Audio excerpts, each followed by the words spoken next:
Popular anchor. വാ വാ വാ കേറി വാ. നിനക്കറിയാം നീ ആണെന്ന്. നീ വാ വീണ വാ.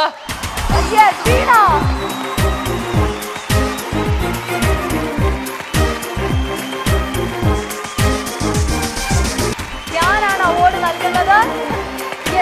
പൊക്കി പറയാനുള്ള സമയമാണ്. അവാർഡ് കൊടുക്കുമ്പോ പൊക്കി പറയണം നമ്മള്. എങ്ങനെ പോപ്പുലർ ആയി? ആരാക്കി? ആര് പോപ്പുലർ ആക്കി? ഈ അവാർഡ് എനിക്കുള്ളതാണ്. ആണോ? നമ്മൾ പറഞ്ഞത് ഓൾറെഡി തീരുമാനിച്ചു വെച്ച അവാർഡുകളാണ്. വേറെ പരിപാടിയൊന്നും വേണ്ട. പക്ഷെ നമ്മൾ ഞെട്ടിയതുപോലെയൊക്കെ അഭിനയിക്കണം. ഏതാ പോപ്പുലർ ആയി ഞെട്ടി. അല്ല, എന്നാലും വീണയെ പറ്റി, കാരണം ഇപ്പൊ നായിക കൂടിയാണ്, വീണയെ പറ്റി ഇനി വീണയ്ക്ക് ഭാവി സിനിമയിലാണോ ഇതിലാണോ എന്താ തോന്നുന്നത്? ഡിജിറ്റൽ മീഡിയയിലാണോ? വീണക്കൊരു ഭാവി ഉണ്ടോന്ന് പോലും എനിക്ക് സംശയമുണ്ട്. എന്റെ ഭാവിയും കൂടെ ഇല്ലാണ്ടാക്കിയിട്ടാണ് നിൽക്കുന്നത്. അല്ല, ഞാൻ ശരിക്കും പറഞ്ഞ ഞാൻ പേടിച്ചിട്ട് അഭിനയിക്കാതെ ഇരിക്കുന്നത്. കാരണം എന്നെ കൊണ്ട് പറ്റുമോ ഇല്ലയോ എന്ന് എനിക്കറിയില്ല. കാരണം അല്ല, നിന്നെ ആരും വിളിക്കാതിരുന്നിട്ടല്ല. ഒരിക്കലും അല്ല. എന്റെ ഒരു ഷോർട്ട് ഫിലിം ഉണ്ടായിരുന്നു, അത് അത് എടുത്തു പറയണം.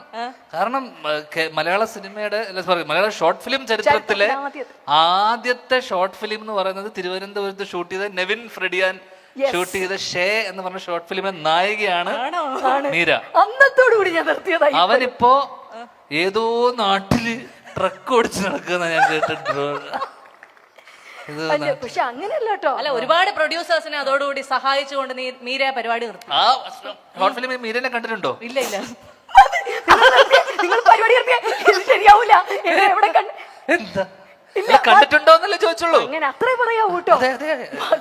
നമുക്ക് തിരിച്ചറിയാൻ പറ്റില്ല ഇപ്പഴത്തെ മീരയല്ല അപ്പോഴത്തെ മീര. പക്ഷെ കാശൊക്കെ വരുമ്പോ നമ്മൾ ഭയങ്കര സുന്ദരിയായിരുന്നു എന്നാ ഞാൻ ഉദ്ദേശിച്ചത്. അല്ല, ഇപ്പൊ എന്ത് പറ്റി? ഡള്ളായല്ലോ. അല്ലല്ല, ആരെ കൊണ്ടങ്ങ് എടുത്ത് കാണണം. ഇപ്പഴത്തെ മീര അപ്പത്തെ മീര വ്യത്യാസം നമുക്ക് തിരിച്ചറിയാൻ പറ്റും. നിനക്കും വ്യത്യാസം ഉണ്ടല്ലോ. ഗ്ലൂട്ടാത്തിയോണ്ടാണോ? മനുഷ്യനോട് രഹസ്യങ്ങളൊന്നും പറയാൻ പറ്റത്തില്ല. അല്ല, ഈ സാധനം എത്ര ഇങ്ങനെ ഇത് അടിച്ച് ഇതാക്കുന്ന സ്കിന്നിലോട്ട് അടിക്കുകയാണോ നിങ്ങള്? ഞാൻ ഇച്ചിരി മേക്കപ്പ് ഒക്കെ ഉണ്ട് ഇന്ന്. എനിക്ക് മേക്കപ്പ് ഒന്നും ഇല്ല, ഇത് നാച്ചുറലാ. വ്യത്യാസം ഉണ്ടല്ലേ? എന്താ തോന്നുന്നത്? ഞങ്ങൾ ageing like A fine wine ആയിട്ടുള്ള ആൾക്കാരാണ്. കാരണം ഞങ്ങൾ വന്നിട്ട് ദൂരദർശൻ തുടങ്ങിയ കാലം തൊട്ട് മീരയെ വാങ്ങിച്ച് കൂട്ടണോ? ഞാനൊക്കെ ആണെങ്കിൽ രമേശ് ചേട്ടൻ കളിയൊക്കെ ഫൈൻ വൈനല്ല, പട്ടച്ചാരായം എന്നൊക്കെ പറയണം. അല്ല, വൈൻ എന്ന് പറയും പറയില്ല, ഇരിക്കും തോറും വീര്യം കൂടിക്കൊണ്ടിരിക്കും. ഞങ്ങൾ ചാരായം അങ്ങനെയൊക്കെ തന്നെയാ, ഇരിക്കുന്നതോറല്ല, വെറുതെ ഇരുന്നാൽ തന്നെ ഭയങ്കര വീര്യം. എന്നാലും ഞങ്ങളെ പോലുള്ള ഗേൾസിന്റെ അടുത്ത്, അതായത് എന്റെ പ്രായത്തിലൊക്കെ ഉള്ള ഗേൾസിന്റെ അടുത്ത് ഒരു ഉപദേശം കൊടുക്കാൻ പറഞ്ഞാൽ എന്നാ കൊടുക്കും? ഞാനെന്തിനാ ഇവരെ ഉപദേശിക്കേണ്ട കാര്യം എന്താണ്? എന്നെ കുറെ പേര് ഉപദേശിച്ചോണ്ടിരിക്കുകയാണ്. ഇപ്പൊ ഞാൻ അത് കേട്ടിട്ടാണ് ജീവിച്ചോണ്ടിരിക്കുന്നത്. ജീവിതത്തിന്റെ മുന്നോട്ട് പോകുന്നത്. അങ്ങനെയല്ല, പെൺകുട്ടിയോട്, പയ്യന്മാരോടല്ല, എന്നെ പോലുള്ള ഒരു പെൺകുട്ടിയോട് എന്ത് ഉപദേശം കൊടുക്കും? ഇന്നത്തെ കാലം ഇങ്ങനത്തെയൊക്കെയാണ്, അറിയാലോ, ലഹരിയുടെ ഒക്കെ പിടിയിൽ അമർന്നുകൊണ്ടിരിക്കുന്ന ഈ കാലഘട്ടത്തിൽ ഒരു പെൺകുട്ടിയോട് ലഹരി സംബന്ധമായിട്ടുള്ളതാണോ? അല്ല, മൊത്തത്തിൽ അല്ല, ലഹരിയുടെ അല്ല, മൊത്തത്തിൽ ഞങ്ങൾക്ക് കെയർ ചെയ്യേണ്ട ഒരു കാര്യം എന്തായിരിക്കും? ഞങ്ങൾ കെയർ ചെയ്യേണ്ട കാര്യം നിങ്ങളെ കെയർ ചെയ്യണം എന്നുള്ളതാണ് എനിക്ക് പറയാനുള്ളത്. ആണുങ്ങൾ പൊതുവെ കാരണം ഈയിടെയായിട്ട് വളരെ നമ്മൾ കണ്ടുവരുന്നൊരു സാധനം വെച്ച് കഴിഞ്ഞാൽ എല്ലാത്തിനകത്തും ഇപ്പോഴത്തെ നമ്മൾ അനുകാലികമായി നടക്കുന്ന സംഭവങ്ങൾ വെച്ച് നോക്കുമ്പോൾ ആണുങ്ങൾക്കാണ് കുറച്ചുകൂടെ കെയർ വേണ്ടെന്ന് എനിക്ക് തോന്നുന്നു. സത്യമായിട്ടും നിങ്ങൾ ഓക്കെയാണ് ഇവിടെ ഈ രാജ്യത്ത്. നിങ്ങൾക്ക് എല്ലാവിധ സൗകര്യങ്ങളും സുരക്ഷിതത്വവും ഞങ്ങളെ പോലത്തെ ആണുങ്ങൾ നൽകുന്നുണ്ട്. ഇല്ലേടാ? യെസ്. നിങ്ങൾ ഒന്നിനെ കുറിച്ചും കെയർ ചെയ്യണ്ടെന്നാണ് ഞാൻ പറയുന്നത്. നിങ്ങൾ ഇഷ്ടത്തിന് ജീവിക്കുക, ഒരു തെണ്ടിയുടെ ഉപദേശം കേൾക്കാതിരിക്കുക, നിങ്ങളെ സൗകര്യത്തിന് ജീവിക്കുക. ഭർത്താവ് പറയുമ്പോ കേൾക്കേണ്ടി വരുമോ? അത് നിന്റെ ഇഷ്ടം ആണല്ലേ? നിന്റെ ഭർത്താവ് എന്റെ അഭിപ്രായത്തിൽ നീ പറയുന്നതാണ് നിന്റെ ഭർത്താവ് കേൾക്കുന്നതാണ് എന്റെ. അതുകൊണ്ട് ഇനി നിന്നാ ശരിയാവില്ല, എന്നെ കൊല്ലും. അപ്പൊ വീണയെ പറ്റി രണ്ടു വാക്ക് പറഞ്ഞ് നമ്മൾ അവാർഡ് കൊടുക്കുകയാണ്. പോപ്പുലർ ആങ്കർ ആണ് വീണ. ആദ്യമായിട്ടാ ധ്യാൻ എന്നെ കുറിച്ച് നല്ല വാക്ക് പറയാമോ ഞാൻ കേൾക്കുന്നത്. വീണയെ കുറിച്ച് രണ്ട് നല്ല വാക്ക്.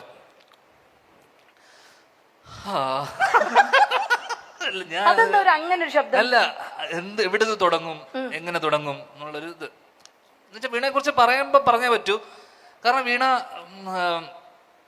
ഒരിക്കലും ചില ആൾക്കാർ നമുക്ക് ഇന്ന സമയത്ത് ചില നമ്മൾ എത്രയോ ഇന്റർവ്യൂവിൽ വന്നിട്ടുണ്ട്. അപ്പം നമുക്ക് വീണ ചോദിക്കുന്ന ചോദ്യങ്ങളിലൊന്നും ചിലപ്പോൾ കാര്യമൊന്നും ഉണ്ടാവില്ല, ഒരു കാര്യമില്ലാത്ത ചോദ്യങ്ങളായിരിക്കും. പക്ഷെ വീണയുടെ മുഖത്ത് നോക്കിയിട്ട് നമുക്കത് അതിനൊരു എന്താ പറയണ്ടേ, ഒരു പൊടി എന്ന് പറയാൻ തോന്നൂല.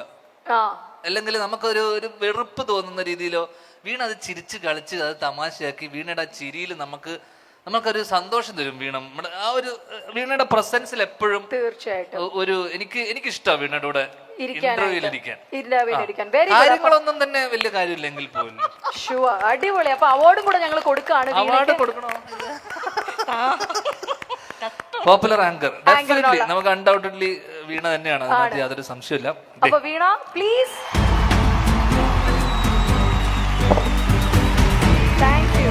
Thank you so much Veena. അങ്ങനെയൊക്കെ വരണമായിരുന്നല്ലോ. ഞാൻ എന്താണോ ധ്യാൻ ചെയ്തത് അതുപോലെ തന്നെ ചെയ്തത്.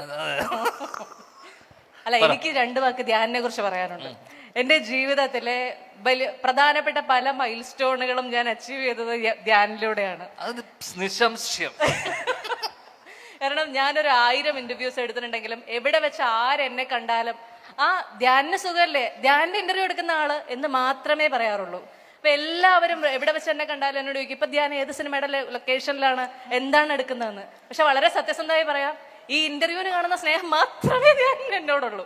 അതിനുശേഷം പിന്നെ നിനക്ക് എന്ത് സ്നേഹമുള്ളത്? നീ കഴിഞ്ഞ വർഷങ്ങൾക്ക് ശേഷം ഞാൻ കണക്ക് പറഞ്ഞു തരട്ടെ. നിനക്ക് കിട്ടിയ പൈസ എത്ര ഷെയർ? ഇതാണ് അടുത്തത്. ഞാൻ ഈ മൈൽ സ്റ്റോൺ എന്ന് പറഞ്ഞപ്പോ അതുകൊണ്ടൂടെ, അതായത് നമ്മുടെ ജീവിതത്തില് ആദ്യമായിട്ട് ഒരു സിനിമയിൽ അഭിനയിക്കണം ഞാൻ ഒരിക്കലും ആഗ്രഹിച്ചിട്ടുള്ളതല്ല. ഞാൻ വീണയുടെ കൂടെ ഒരു ഇന്റർവ്യൂവിന് ഇരുന്നു കുറച്ച് വർഷം മുന്നേ.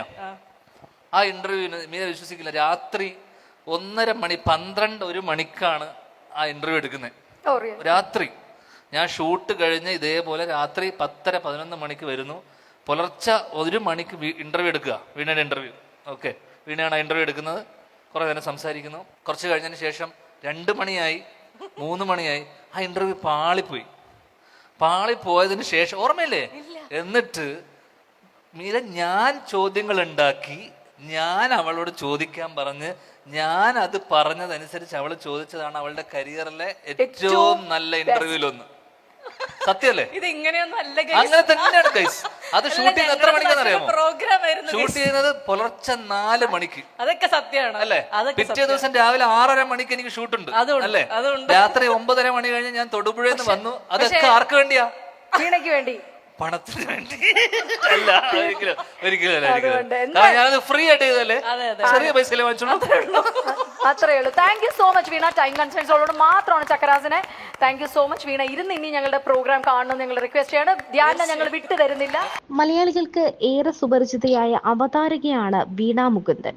ഇപ്പോൾ മൈൽ സ്റ്റോൺ മേക്കേഴ്സിന്റെ ഡിജിറ്റൽ സൂപ്പർ സ്റ്റാർ അവാർഡ് നൈറ്റിൽ popular celebrity interviewer award Veena മുകുന്ദനാണ് ലഭിച്ചിരിക്കുന്നത്.